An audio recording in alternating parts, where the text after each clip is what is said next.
మంత్రి కొండా సురేఖ తరచూ వివాదాస్పద వ్యాఖ్యలు చేయడం, ఆ వ్యాఖ్యలకు వివరణ ఇచ్చుకోవడం రొటీన్ గా మారిపోయింది. గతంలో ఫోన్ ట్యాపింగ్ కేసులోనూ బీఆర్ఎస్ వర్కింగ్ ప్రెసిడెంట్ కేటీఆర్ పై కొండా సురేఖ కాంట్రవర్సీ కామెంట్స్ చేశారు. కొండా సురేఖ చేసిన ఆరోపణలో నిజం లేదని కేటీఆర్ కోర్టులో పరువు నష్టం దావా వేశారు. ఈ కేసులో మంత్రి కొండా సురేఖపై కేసు నమోదు చేయాలని కోర్టు పోలీసులను ఆదేశించింది. అంతేకాకుండా పైసలిస్తేనే మంత్రుల వద్ద ఫైల్స్ క్లియర్ అవుతున్నాయంటూ కొన్ని నెలల క్రితం కొండా సురేఖ చేసిన వ్యాఖ్యలు రాష్ట్ర రాజకీయాల్లో హాట్ టాపిక్ అయ్యాయి. ఇప్పటి వరకు జిల్లా, రాష్ట్ర స్థాయిలో వివాదాలను రాజేసిన కొండా సురేఖ ఇప్పుడు దేశంపై పడ్డారు.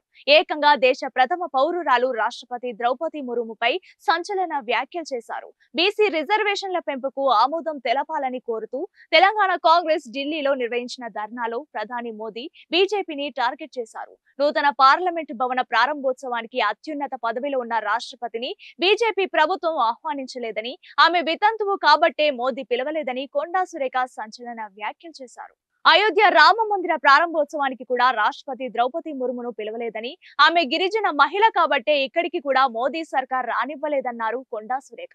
రాష్ట్రపతిని ఉద్దేశించి కొండా సురేఖ చేసిన వ్యాఖ్యలపై బీజేపీ నేతలు ఆగ్రహం వ్యక్తం చేశారు. రాష్ట్రపతికి కొండా సురేఖ క్షమాపణలు చెప్పాలని BJP MLA Palvai Harish demand చేశారు. కొండా సురేఖకు రాజకీయ పరిజ్ఞానం లేక ఇష్టం వచ్చినట్లు మాట్లాడుతున్నారని అన్నారు తెలంగాణ బీజేపీ చీఫ్ రామచంద్రరావు. మంత్రి కొండా సురేఖ చేస్తున్న కామెంట్స్ పార్టీకి, ప్రభుత్వానికి తలనొప్పిగా మారుతున్న నేపథ్యంలో ఈ కాంట్రవర్సీలకు కాంగ్రెస్ ఎలా చెక్ పెడుతుందో చూడాలి. మంత్రి కొండా సురేఖ తరచూ వివాదాస్పద వ్యాఖ్యలు చేయడం, ఆ వ్యాఖ్యలకు వివరణ ఇచ్చుకోవడం రొటీన్ గా మారిపోయింది.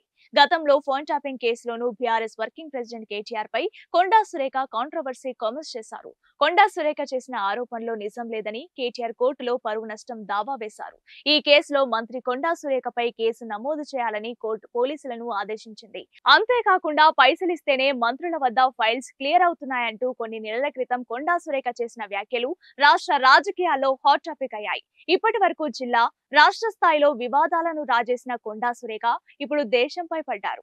ఏకంగా దేశ ప్రథమ పౌరురాలు రాష్ట్రపతి ద్రౌపది ముర్ముపై సంచలన వ్యాఖ్యలు చేశారు. బీసీ రిజర్వేషన్ల పెంపుకు ఆమోదం తెలపాలని కోరుతూ తెలంగాణ కాంగ్రెస్ ఢిల్లీలో నిర్వహించిన ధర్నాలో ప్రధాని మోదీ బీజేపీని టార్గెట్ చేశారు. నూతన పార్లమెంటు భవన ప్రారంభోత్సవానికి అత్యున్నత పదవిలో ఉన్న రాష్ట్రపతిని బీజేపీ ప్రభుత్వం ఆహ్వానించలేదని, ఆమె వితంతువు కాబట్టే మోదీ పిలవలేదని కొండా సురేఖ సంచలన వ్యాఖ్యలు చేశారు. అయోధ్య రామ మందిర ప్రారంభోత్సవానికి కూడా రాష్ట్రపతి ద్రౌపది ముర్మును పిలవలేదని, ఆమె గిరిజన మహిళ కాబట్టే ఇక్కడికి కూడా మోదీ సర్కార్ రానివ్వలేదన్నారు Konda Surekha.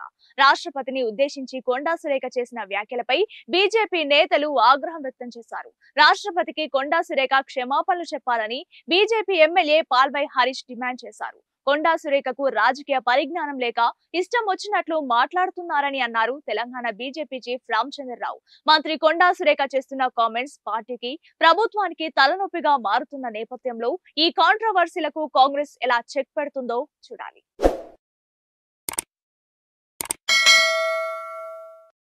Hi friends, thank you for watching this video. ఈ వీడియో గనుక మీకు నచ్చినట్లయితే దయచేసి లైక్ చేయండి, షేర్ చేయండి. ముఖ్యంగా మా ఛానల్ 24/7 న్యూస్ టీవీని సబ్స్క్రైబ్ చేసుకోండి. ఆ తర్వాత మీ విలువైన అభిప్రాయాల్ని, మార్పులు, చేర్పులు, కావాల్సిన వీడియో ఏమన్నా ఉంటే మన వీడియో కింద కామెంట్ సెక్షన్లో కామెంట్ రూపంలో తెలియజేయండి. నమస్కారం, సాయిదంచిక మాట్లాడుతున్నాను. ప్లీజ్ సబ్స్క్రైబ్, షేర్, లైక్ చేయండి 24/7 టీవీ ఛానల్. హాయ్ నమస్తే, నేను మీ Sonia Akula. Please subscribe to 24/7 news TV. Hi అండి, అందరికీ నమస్తే. నేను Mankota Prasad. Please do subscribe 24/7 news TV. Political, entertainment and infotainment updates కోసం like, share, subscribe 24/7 news TV.